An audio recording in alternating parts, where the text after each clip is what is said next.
సరే, మరి ఇంకో ఒక 5 నిమిషాలు భగవన్నామస్మరణ చేసుకుందాం. నాకు తోచిన పద్ధతిలో నా సాధనలో ఉన్నటువంటి నామాలని, అన్ని నామాలు వారివే కనుక అనంత నామాలు కదా, అనంత రూపుడు, అనంత నామాలు, అనంత గుణాలు. శ్రీ సచ్చిదానంద సమర్థ సద్గురు సాయినాథ మహారాజు కీ జై.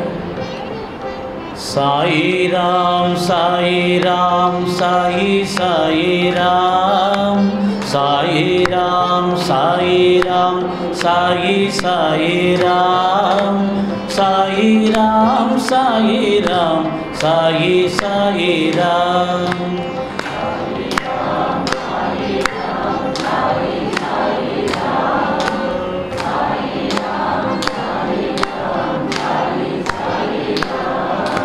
సాయి రామ్ సాయి రామ్ సాయి సాయి రామ్, సాయి రామ్ సాయి రామ్ సాయి సాయి రామ్.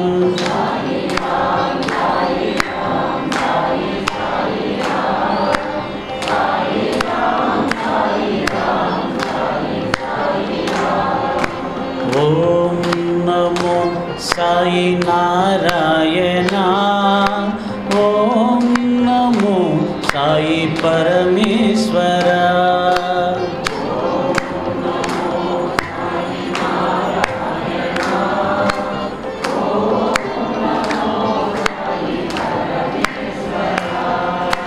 సాయి నారాయణ సాయి పరమేశ్వర.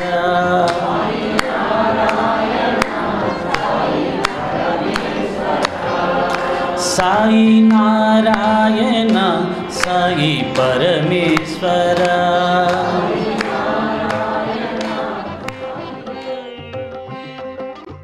సాయి దర్బార్లో జ్ఞాన యజ్ఞంలో 2వ రోజు ప్రవేశించాం. నిన్నటి రోజున బాబా గారి యొక్క అవతార కార్యం,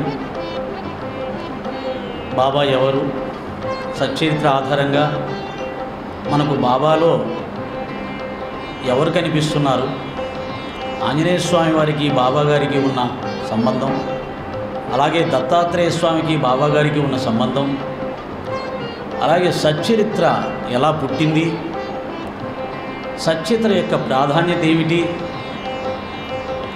అనే విషయాల్ని బాబా గారు చెప్పించిన విధంగా చెప్పడం, మీరందరూ కూడా శ్రద్ధతో విని నన్ను ఆశీర్వదించడం కూడా జరిగింది. ఈరోజు 2వ రోజు. మరి దీని జ్ఞాన యజ్ఞం అని ఎందుకు పెట్టించారు ఆయన? ఈ జ్ఞాన యజ్ఞంలో ఈ సచ్చరిత్ర అనేది యజ్ఞకుండం అనుకుందాం. ఈ యజ్ఞకుండంలో వేసే సమిధులు శ్రద్ధ, సహనం అని అనుకుందాం. ఈ రెండింటినీ మనం సమర్పించగలిగితే అందులో నుంచి వచ్చేదే ఆత్మజ్ఞానం, భక్తి జ్ఞాన వైరాగ్యాలు అనే ఫలితాలు అనుకుందాం. ది యజ్ఞకర్త సాయి దర్బార్లో ఉన్నటువంటి సాయి మహారాజ్. మామూలుగా యజ్ఞ భోక్తలు దేవతలు ఉంటారు, కానీ ఈ యజ్ఞం మన కోసం చేసుకుంటున్నాం కనుక ఇక్కడ యజ్ఞ భోక్తలు మనమే. అయితే ఇందులో సమర్పించాల్సినటువంటి సమిధలు ఏంటంటే శ్రద్ధ, సహనం, 2 మహామంత్రాలు. బాబాగారి దివ్య పదపద్మములందు శ్రద్ధాభక్తులు ఉండాలి.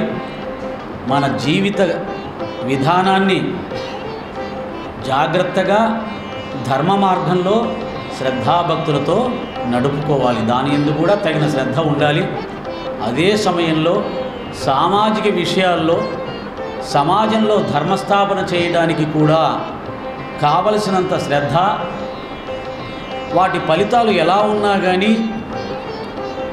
మన కృషి మాత్రం విడిచిపెట్టకుండా సహనంతో సమాజ శాంతికి మనం ప్రయత్నం చేయవలసిన అవసరం ఉన్నది. ఎందుకంటే భగవంతుడి అవతారం సమాజంలో శాంతి స్థాపనకే, ధర్మ ప్రతిష్టాపనకే. మరి వారి అవతారం చాలించిన తర్వాత వారి ప్రతినిధులుగా ఎవరైతే ఉన్నారో, అంటే వారు ఎవరికైతే కొద్దిపాటి జ్ఞానాన్ని ప్రసాదించారో, ఎవరికైతే భక్తి వైరాగ్యాల్ని ప్రసాదించారో, అంటే బాబాగారు ఒక మాస్టర్, మాలాంటి వాళ్ళు, మాకంటే ఇంకా పెద్ద పెద్ద వాళ్ళు, ఆ స్కూల్లో ఉన్నటువంటి విద్యార్థులు, వారందరికీ వారు ఆధ్యాత్మిక విద్య నేర్పిస్తారు. ఎందుకు నేర్పిస్తారు? దాన్ని నా మటుకు నేను పెట్టుకొని ఇంట్లో కూర్చోడానికి కాదు. విద్య నేర్చుకున్న తర్వాత ప్రతి ఒక్కరూ ఆ విద్యని ఇతరులకు పంచాలి. కనుక విద్య నేర్చుకున్న వాళ్ళు, ఆధ్యాత్మిక విద్య నేర్చుకున్న వాళ్ళు గురువుగారి అవతార కార్యాన్ని నెరవేర్చడానికి, ధర్మ ప్రతిష్టాపనకు, సామాజిక శాంతికి ఇదో ఇలా ఆధ్యాత్మిక ప్రవచనాలు కొనసాగిస్తూ ఉండవలసిందే. ఎంతవరకు? వారు ఆశీర్వదించి వారు మనకు ఆనతిచ్చే వరకు. ఏమని? ఇక నోరు మూసుకొని కూర్చొని నీలో నువ్వు ఉండు. తిలక్ గారికి చెప్పారు కదా, అబ్బాయి ఇప్పటిదాకా దేశానికి చేసిన సేవ చాలు, ఇంకే నీకు నువ్వు సేవ చేసుకోరా అన్నాడు. ఆ సమయం వచ్చేవారు ఆ విధంగా వారి ఆదేశానుసారంగానే మాలాంటి వాళ్ళము మాకు వారు చెప్పిన 4 ఆధ్యాత్మిక సంబంధించినటువంటి విషయాలను మీతో పంచుకుంటూ, మీలో మాకంటే తెలిసిన వాళ్ళు చాలామంది ఉండవచ్చు,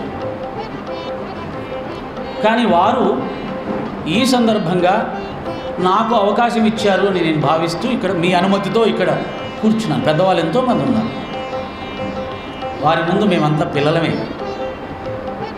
కానీ మాస్టర్ గారు నువ్వు లేచి చెప్పరా అంటే నేను వచ్చి ఇక్కడ నా పాత్ర నేను పోషించాల్సింది, అంతవరకే పోషిస్తున్నాను. అంతకుమించి ఇక్కడ ఏదో మీకంటే ఎక్కువగా తెలిసిన వాడిగా కూర్చొని చెప్పట్లేదు. నా పాత్ర పోషణ నేను చేస్తున్నాను వారి ఆదేశానుసారంగా.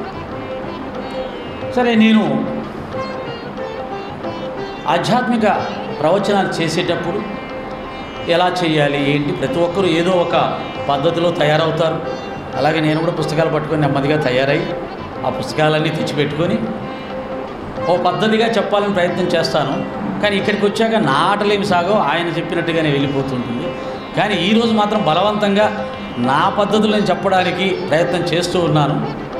అనేదానికంటే ఆ సంకల్పం, నా సంకల్పానికి వారు సహకరించి వారి వెధవా చాలా కష్టపడి తయారు చేసుకున్నావు, సరే అదేదో వాళ్ళ ముందు చక్కగా ప్రదర్శించి వాళ్ళందరికీ ఆనందపరచరా అని చెప్పేసి నన్ను ఈరోజు అనుమతించడం వల్ల ఈ పుస్తకాలు తెరవగలుగుతున్నాను. ఎందుకంటే బాబా తత్వం ఒక సముద్రం, ఎన్ని కోణాలు ఉంటాయో, ఒక్కొక్క కోణంలో ఎంత ఆనందం ఉంటుందో.